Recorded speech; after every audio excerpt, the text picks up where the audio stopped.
Welcome to Genius Connect. Please subscribe and share.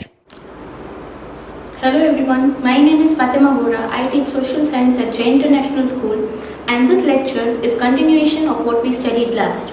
The last time we studied about Nazism and the rise of Hitler, an introduction. We are going to move ahead with this time. We studied how Weimar Republic was formed after the monarchy in Germany ended. Weimar Republic stood for democracy in Germany, and more importantly, Weimar Republic emphasized on the need of People's Party and appealed to the people to vote. But the people of Germany were really very angry with the Weimar Republic because the Weimar Republic had signed a peace treaty which was very harsh and very humiliating.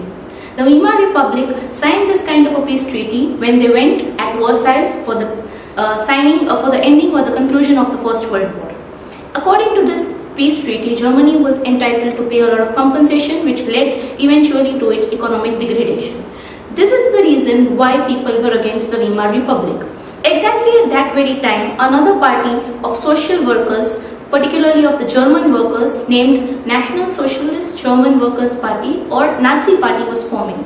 Hitler immediately joined the Nazi Party because, according to him, the Weimar Republic were November criminals. That is, they were responsible for the peace treaty which was signed in November. Eventually, when Hitler joined this particular party, it was observed that this party grew at a very fast rate. It became popular among the Germans started voting for the Nazi Party, and by 1928, it had eventually succeeded in making its mark. And by 1932, it succeeded in becoming the party with the largest amount of votes. After which, in 1933, President Hindenburg, the then president of Germany, offered the highest honor ever given to the civilian, that is the chancellorship, to Hitler. Hitler took the chancellorship, and now he was a prominent face in the German parliament. After which, in the German parliament, a mysterious fire broke out, and Hitler announced the fire decree. The fire decree of that all the activities or all civil rights would be temporarily suspended. All the civil rights were temporarily suspended, and on February 28, another big event happened. And after that, within just a few days, on March 3rd, 1933, Hitler passed the Enabling Act. The Enabling Act in one way gave Hitler all the enormous powers and actually made him the first dictator of Germany. He became a dictator by force. Many of the German people, particularly the Weimar Republic, tried its level best to oppose, but they failed to do so. All the other colleagues and partymen of Hitler, they made sure that somehow this Enabling Act is rushed through the German parliament and anyhow passed. It wasn't difficult for them using the privileges that they got due to the fire decree.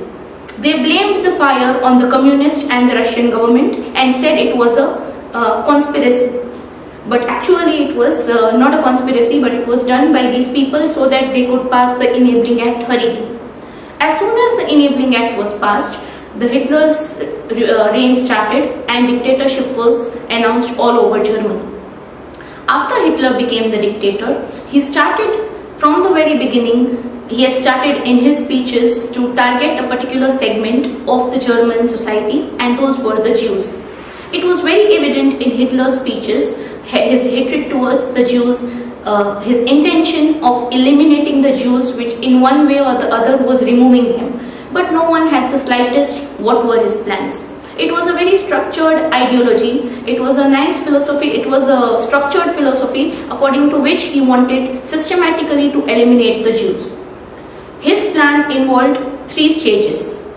The first was exclusion. That means the Jews have no right to live among the Germans as citizens.